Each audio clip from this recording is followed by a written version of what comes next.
Hello friends, Kanchan किचनमध्ये तुमचं मनपूर्वक स्वागत आहे। आज आपण बनवणार आहोत झटपट आणि जबरदस्त अशी अंडा पावची रेसिपी। आहा, काय मस्त दिसतोय ना। चला तर मग रेसिपीला सुरुवात करूया। त्याच्यासाठी लागणारे साहित्य पाहून घेऊया।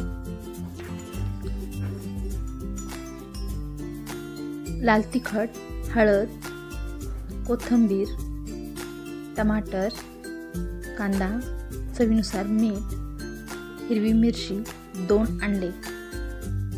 सर्वात आधी आपल्याला एका बाउल मध्ये 2 अंडे फोडून घ्यायचे आहेत।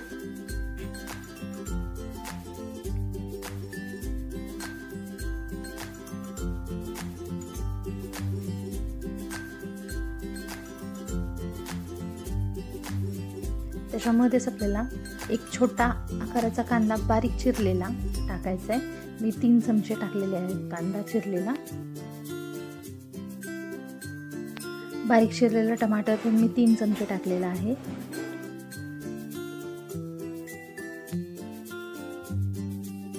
त्याच्यामध्ये आपल्याला थोडीशी हिरवी मिरची, अर्धी हिरवी मिरची टाकली, थोडीशी कोथिंबीर, लाल तिखट अर्धा चमचा,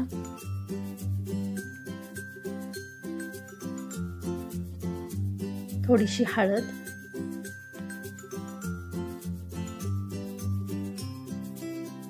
आणि सर्वात महत्त्वाचं चवीनुसार मीठ। आता हे सर्व व्यवस्थित फेटून घ्यायचे। तुम्ही पाहू शकता मी कशी फेटते ते। अशाच पद्धतीने सर्व आपल्याला फेटून घ्यायचं आहे। आणि एका साईडला आपण तवा गरम करायला ठेवलेला आहे। तवा छान गरम झाला की आपल्याला तेल टाकायचे। एखादा चमचा तेल ऍड करा। तेल छान तापलं की आपल्याला त्याच्यावर आपलं अंड्याचं बॅटर टाकून द्यायचे आणि पोळीला छान पसरून घ्यायचं आहे। हलक्या हलक्या हातानेच पसरून घ्या। तुम्ही पाहू शकता मोठी झालेली आहे, खूप मस्त दिसते। त्याच्यावरती तुमच्या आवडीनुसार गरम मसाला किंवा चाट मसाला तुम्ही ऍड करू शकता। मी इथं गरम मसाला टाकलाय।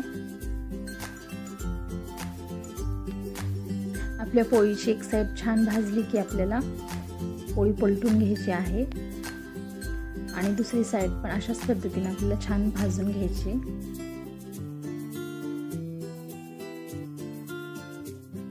थोडंसं प्रेस करत करत भाजामध्ये छान भाजली जाते।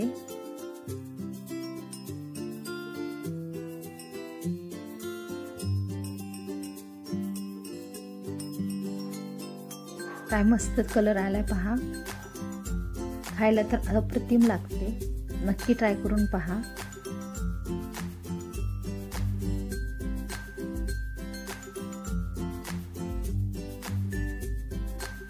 पोळी मस्त भाजली की गरमागरम पावासोबत सर्व करा।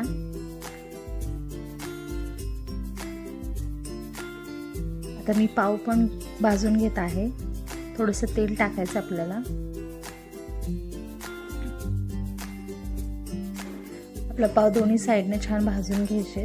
मी 2 पाव भाजून घेतलेले आहेत। अशाच पद्धतीने मी एक अंड्याची पोळी पण करून घेतली।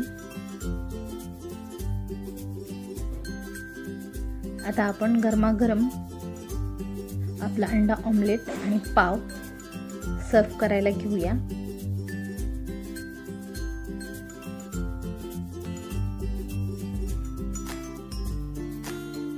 खूपच भारी लागतो हा अंडा पाव। नाश्त्यासाठी किंवा संध्याकाळच्या नाश्त्यासाठी असा झटपट बनतो।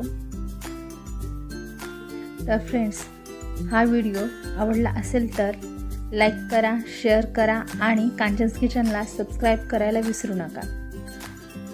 कमेंटमध्ये नक्की सांगा रेसिपी कशी वाटली। पुन्हा भेटूया अशाच मस्त रेसिपी घेऊन। तोपर्यंत धन्यवाद।